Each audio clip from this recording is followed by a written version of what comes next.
What's going on, guys? Today we're going to take a look at some equations, and we're going to go ahead and do some practice problems solving equations. Let's get right into it. On the left here, we have an expression, and on the right, we have an equation. The difference between these two is this equal sign in the equation. In order for a mathematical sentence to be considered an equation, it must have an equal sign, like this one on the right here does.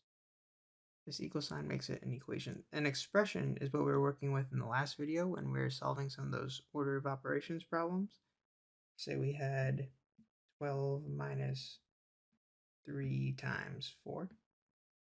We can go ahead and evaluate this expression. We would just do our multiplication first. 3 times 4 is 12. 12 minus 12, we get 0. This is an evaluated expression. This is an equation, again, because of this equal sign here. So let's take another look at this. Which one of these sentences is not an equation? We can go ahead and check. In A, we have y equals 6x minus 4. This is an equation because this equal sign right here. B, we have a plus 4 divided by 2 equals 1 divided by 4. This here, again, will be an equation because the equal sign. C, we have 4 times 3b plus 8 divided by 2c. This is not an equation because no equal sign. There's no equal sign here. It doesn't matter even if an expression has variables like this one does, the 3b to 8 divided by 2c does not make it an equation. There must be an equal sign. So this here, C, is not an equation. And then obviously we'll take a look at D. 55 equals 6 plus D squared. Again, this one will be an equation because it includes an equal sign. All right, let's take a look at a problem involving an equation. So here we're going to find the solution set of the equation if the replacement set is z equals 10, 12, 14, 16, and 18. So what are we going to do here? In order to solve this, we're going to set up a quick chart. Here we're going to have our z's. Here we're going to do some of our work. I'm going to leave that blank, I guess. Work. And here we have the solution. No, that's not going to give us enough room.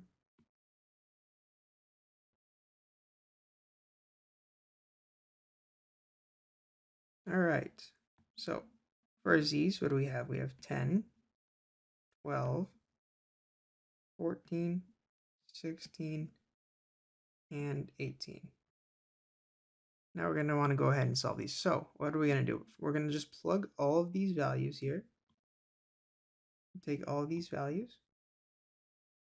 And we're going to plug them into the equation one at a time. Solve. And see if the equation is true. So for this one, first we'll plug in 10. Of 10 plus 10 equals 22. 10 plus 10 is obviously 20, not 22. So this solution will be false. We're going to do the same thing with 12. 12 plus 10 equals 22. This is true. 12 plus 10 is 22. So our solution, we put it true. 14 plus 10 equals 22. That is not true. It's going to equal 24. And go ahead, say that this is false. 16 plus 10 equals 22. This again, false. It is going to be 26. Doesn't work. And the same thing for 18. 18 plus 10 equals 22. This is not true. It's going to be 28. So false. So now we can take a look at all of our solutions. We know that 10 is false. We know that 14 is false. 16 is false. 18 is false.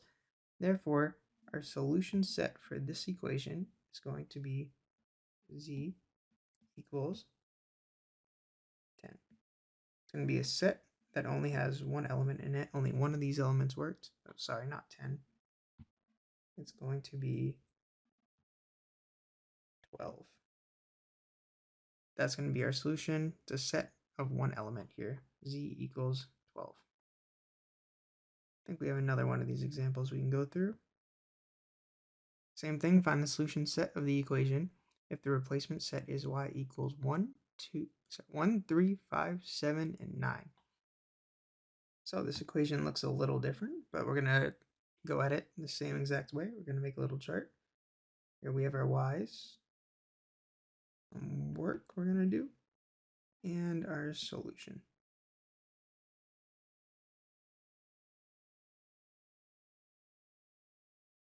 So what are the numbers we're going to plug in? We're going to plug in 1, 3, 5, 7, and 9.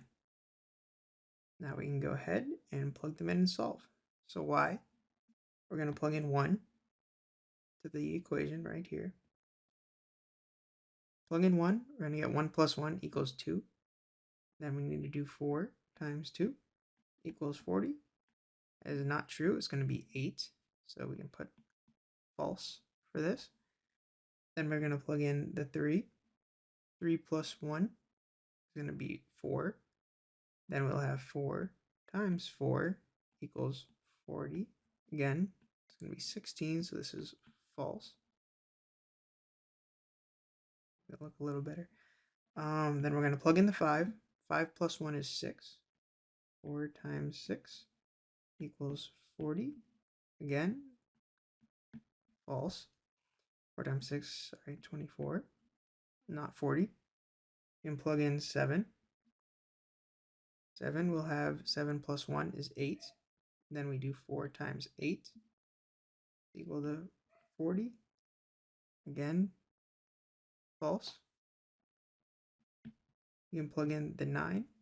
9 plus 1, 10. And we'll do 4 times 10 equals 40. And this one here is correct. This will be 40. Sorry. 32 for that one. This one will be 40. You know it is true. Now in order to find the solution set, we'll just take a look at all these. False, false, false, false. This one works. This we used 9 in order to find the solution set. So the solution set here will be y equal to 9. That is our solution set for this equation with the given replacement set. Let's go on to another problem here where we're going to solve for a variable in the equation. Let's go on, let's do this one here. I'm going to do, say we have a is equal to 32 minus 9 times 2. In order to solve this, we're going to want to remember our order of operations. Please excuse my dear Aunt Sally. There's no parentheses for us to worry about. There's no exponents for us to worry about. However, we do have some multiplication to do here. We're going to do 32 minus 9 times 2 is 18. Then, done with multiplication, we can go on to our addition and subtraction. This will be 14. And technically, it would be a is equal to 14. And right there, that's how we solve our equation. Go on to another problem.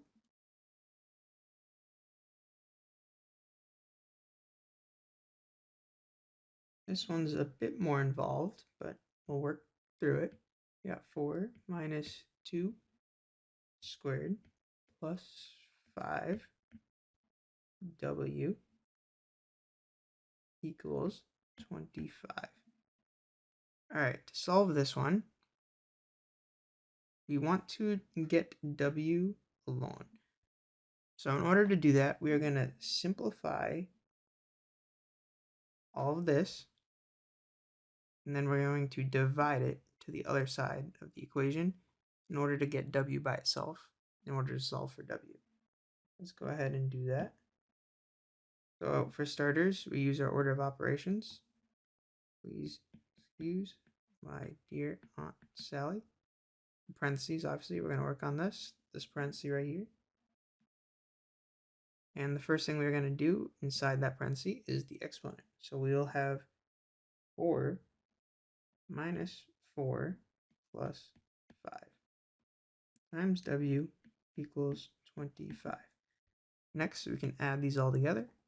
4 minus 4 is 0, plus 5 is 5. So we'll have 5 times w, make that a little neater, 5 times w equals 25.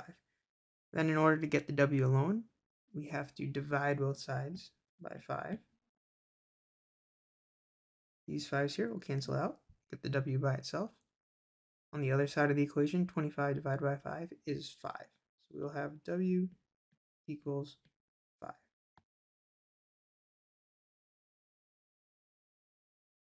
And that's how we solve that equation. Let's go take a look at another example.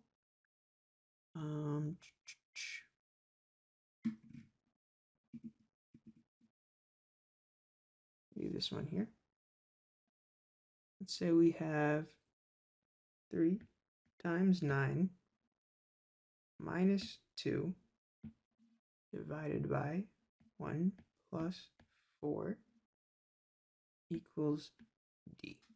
So again, at this point in the equation, we can see d is already by himself, so we do not have to worry about getting any of the other terms away from our variable. But we will just go ahead and solve the equation like we did in our order of operations problems. The first thing we're going to do, we're going to take the numerator. We're going to do 3 times 9, 27 minus 2 divided by 1 plus 4 equals d.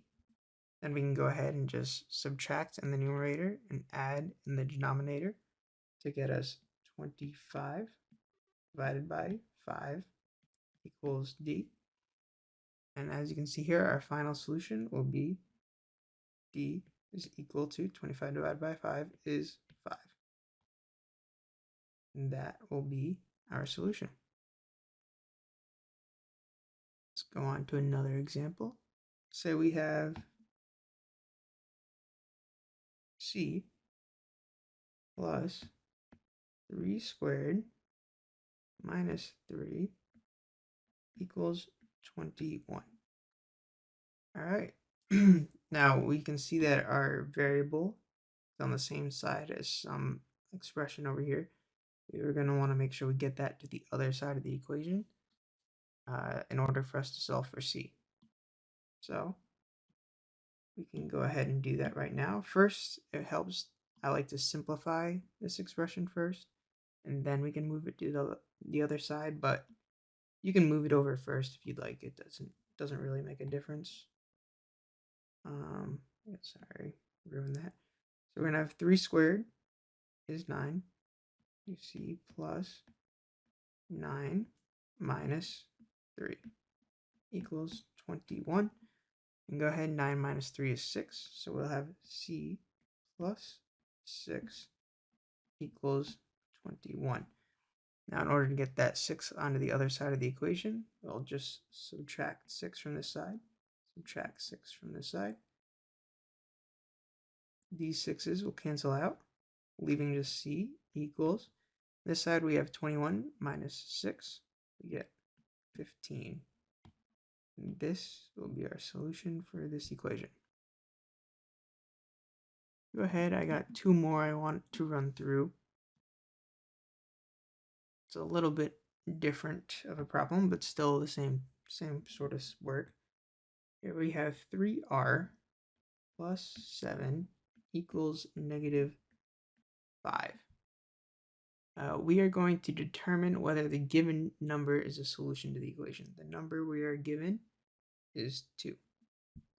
So in order to see if 2 is a solution, we are just going to plug it into the equation and solve. So let's go ahead and do that. We're going to have 3 times 2 plus 7 equals negative 5. So let's go ahead. Remember the order of operations. We're going to multiply first. We can do 3 times 2 is 6 plus 7 equals negative 5. As we can see here, 6 plus 7 is 13 equals -5. This is obviously wrong, which means that our given number 2 is not a solution. All right. And move on. I got one more problem like this.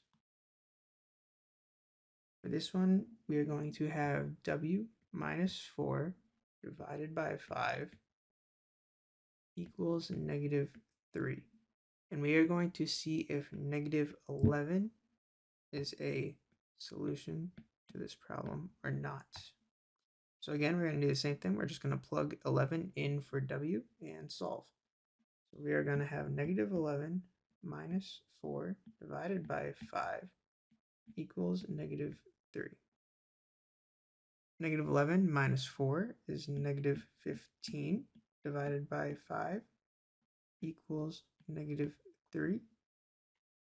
And when you simplify, -15 divided by 5 does in fact give us -3 equal to -3. So here we can see that -11 is a solution to the equation. All right, and that is a quick introduction to equations in Algebra 1. I hope you guys enjoyed. Have a good rest of your day.